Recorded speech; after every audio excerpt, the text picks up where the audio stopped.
17,27,00,000 টাকা উদ্বৃত্ত দেখিয়ে 2023 সালের আয় ব্যয়ের হিসেব নির্বাচন কমিশনে জমা দিয়েছে ক্ষমতাসীন আওয়ামী লীগ। এই হিসাব জমা দিতে দলের 5 সদস্যদের প্রতিনিধি ইসিতে যান। এ সময় আওয়ামী লীগের কোষাধ্যক্ষ আশিকুর রহমান জানান, গত বছরে দলটির আয় হয়েছে 27,14,45,000, ব্যয় হয়েছে 9,27,36,000। আগের উদ্বৃত্ত সহ 21টি ব্যাংকে বর্তমানে দলের 90,55,31,000 টাকা জমা রয়েছে বলেও জানান তিনি।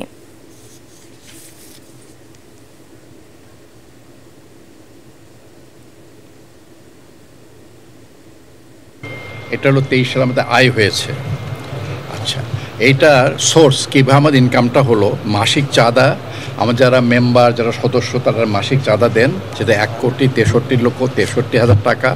নমিনেশন ফর্ম বিক্রি হয়েছে, ওই যে এমপি যে নির্বাচন হয় 3,365 জন ফর্ম কিনেছিলেন, ওখান থেকে 16,82,50,000 টাকা আয় হয়েছিল।